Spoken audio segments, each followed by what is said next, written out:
दोस्तों, क्या आपने कभी किसी ऐसी जगह के बारे में सुना है जहां शिप्स और प्लेन्स बिना किसी निशान के गायब हो जाते हैं, जैसे समंदर ने उन्हें निगल लिया हो? क्या मैं अगर आपको कहूं कि ऐसी एक जगह हमारे अपने प्लेनेट पर ही मौजूद है, एक बड़े से ट्रायंगुलर एरिया में, जिसे नॉर्थ अटलांटिक में फ्लोरिडा, बरमूदा और पोर्टो रिको के बीच माना जाता है।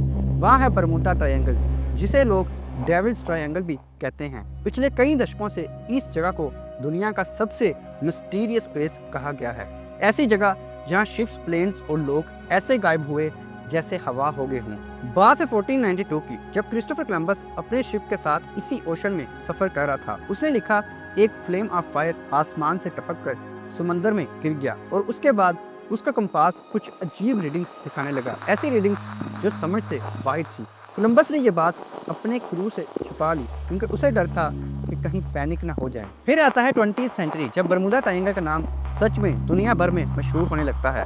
1950s और 60s में न्यूज़पेपर्स और मैगजीन्स ने कई ऐसे इंसिडेंट्स को जोड़ना शुरू किया जहां शिप्स और प्लेन्स बिना किसी क्लू के लापता हो जाते थे। किसी ने इसे वाटरी ट्रायंगल कहा, जहां लोग बस चले जाते हैं और कभी वापस नहीं आते। दोस्तों, अब शुरू करते हैं एक ऐसे केस से जो बरमूदा ट्रायंगल की सबसे फेमस और शॉकिंग कहानियों में से एक है। 5 दिसंबर 1945 का दिन था। 5 यूएस नेवी के टॉरपेडो बम्बर्स, जिनको फ्लाइट 19 कहते हैं, फ्लोरिडा से एक नॉर्मल ट्रेनिंग मिशन पर निकले, लेकिन कभी वापस नहीं आए। शाम होने लगी थी और रेडियो पर पेट्रोल लीडर की आवाज़ बदल चुकी थी। उसका कहना था, हमें समझ ही नहीं आ रहा कि हम किस डायरेक्शन में जा रहे हैं। सब कुछ बहुत अजीब सा लग रहा है। समंदर भी वैसे नहीं लग रहा जैसे लगना चाहिए था। उनकी बातें सुनकर लग रहा था कि जैसे वो पूरी तरह से कंफ्यूज और लॉस्ट हो गए हों। उनके कंपासेस ने काम करना बंद कर दिया और सारी प्लेन्स अंधेरे समंदर में खो गईं। एक massive search and rescue mission launch किया गया। एक पीबीएम मरीना फ्लाइंग बोट भी भेजी गई जिसमें 13 लोग थे। लेकिन असली ट्विस्ट तब आता है जब वो रेस्क्यू प्लेन भी गायब हो गया, बिना किसी निशान के। हफ्तों तक तलाश जारी रही, लेकिन ना प्लेन मिले, ना बॉडीज, ना रैकेज। नेवी ने बोला, ऐसे लग रहा था जैसे वो लोग मार्स पर उड़ के हों, बस हवा में गायब हो गए। मार्च 1918, यूएसएस साइक्लोप्स, एक massive navy cargo ship 542 feet लंबी, बारबाडोस से बल्टीमोर जा रही थी। उसके अंदर 300 से ज़्यादा लोग थे और 10,000 टन मैग्नीज था। समंदर बिल्कुल शांत था, लेकिन ना कोई SOS सिग्नल आया, ना कभी शिप वापस दिखी। वो बस गायब हो गई। उस वक्त के यूएस प्रेसिडेंट वुडरो विल्सन ने कहा था, only God and the sea know what happened to the great ship. और दोस्तों, और भी अजीब बात ये है, 1941 में साइक्लोप्स के 2 सिस्टर शिप्स प्रोटिस और नीरस भी बिल्कुल वैसे ही गायब हो गए। Same route, same pattern, same mystery.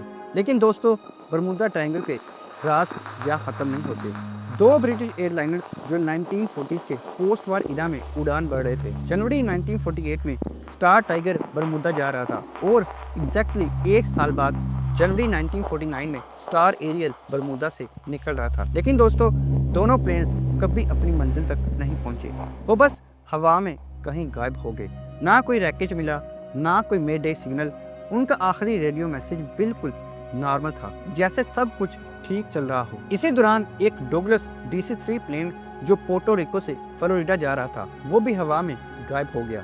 32 लोग उस प्लेन में थे। 1963 में SS मरीन सल्फर क्वीन, एक टैंकर शिप, अपना रूटीन रेडियो मैसेज देने के बाद कहीं खो गई। उसमें 39 क्रू मेंबर्स थे।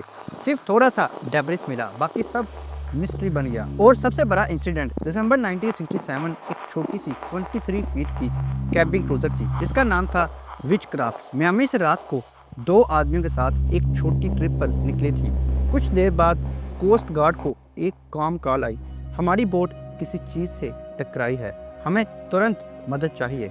बस 20 मिनट में रेस्क्यू बोट उस लोकेशन पर पहुंच गई थी, लेकिन वहां कुछ भी नहीं था, ना बोट, ना कोई पर्सन, ना कोई निशान था। विचक्राफ्ट जैसे हवा में भूल गई थी। दिनों तक तलाश होती रही, मगर एक टुकड़ा तक नहीं मिला।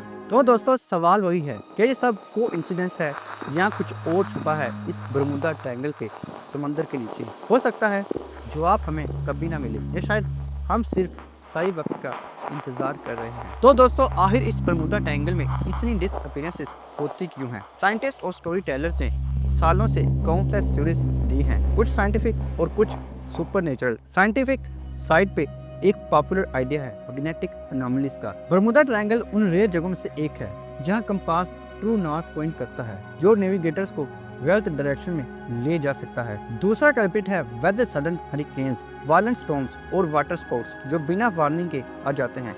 गल्फ स्ट्रीम के पावरफुल करंट एविडेंस को पल भर में मिटा सकते हैं। और फिर है रॉक वेव्स, 100 फीट तक की लहरें जो शिप्स या प्लेन्स को तुरंत तबाह कर सकती हैं। साइंटिस्ट ने 2018 में प्रूव भी किया कि ऐसी वेव्स साइक्लोप्स जैसे शिप्स को 2 टुकड़े कर सकती हैं। कुछ एक्सपर्ट्स मीथेन गैस इरप्शन के बारे में भी बताते हैं और ह्यूमन एरर को इग्नोर किया जा सकता है। लेकिन जितने साइंटिफिक आंसर्स उतनी ही सुपरनेचुरल स्टोरीज। कुछ लोगों का बिलीफ है कि यहाँ एक पोर्टल है जो ट्रैवलर्स को दूसरी डायमेंशन में खींच लेता है। यूएस कोस्ट गार्ड और NOAA के अकॉर्डिंग ये रीजन में डिसअपीयरेंसेस की रेट दूसरे बिजी ओशन रूट से ज़्यादा नहीं है और ज़्यादातर केसेस का रीज़न नेचुरल कॉजेज या ह्यूमन एरर होता है। बरमुदा ट्रायंगल अपने सीक्रेट्स छुपाए रखता है। हम बस उन वेव्स को देखते हैं और सोचते हैं क्या एक दिन हम बरमुदा ट्रायंगल का सच जान पाएंगे। हर गुजरने वाली वेव एक नया सवाल छोड़ जाती है।